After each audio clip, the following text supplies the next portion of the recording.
অন্বেষার রান্নাঘর থেকে veg noodles recipe নিয়ে আমি হাজির। সম্পূর্ণ ভিডিওটা আপনারা দেখতে থাকুন বন্ধুরা।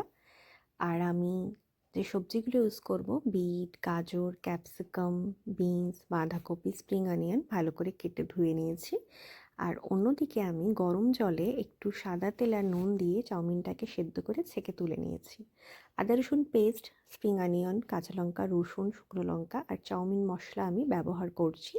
কড়ার মধ্যে সাদা তেল দিয়ে আমি রসুন কুচি, কাঁচা লঙ্কা আর শুকনো লঙ্কা দিয়ে ভালো করে হালকা করে টস করে আমি কেটে রাখা সবজিগুলো এক এক করে দিয়ে দেবো কড়াইয়ের মধ্যে।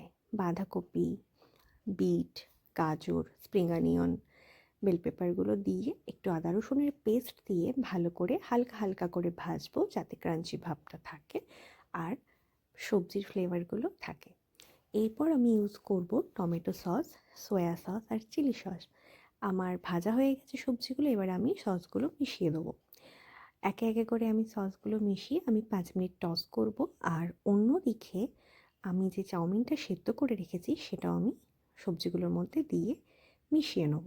আর সম্পূর্ণ সেদ্ধ করে রাখা চাউমিনটাই দিয়ে দেবো। এরপর আমি একটু গুঁড়ো গোলমরিচ দিচ্ছি, চাউমিন মশলাটা দিচ্ছি। 10 মিনিটের মতো ভালো করে হালকা হালকা করে নেড়ে চেড়ে নিলেই আমার চাউমিনটা রেডি। আর আপনাদের এরকম ভেজ নুডলস কাদের কাদের খেতে ভালো লাগে অবশ্যই আমাকে জানাবেন। স্পাইসি ট্যাঙ্গি একটা ফ্লেভার, আর ওপর থেকে আমি একটু কুচনো ধনেপাতা দিয়ে গার্নিশ করে নিচ্ছি। থ্যাংক ইউ বন্ধুরা, ভালো লাগলে অবশ্যই লাইক, কমেন্ট, শেয়ার করবেন। ধন্যবাদ।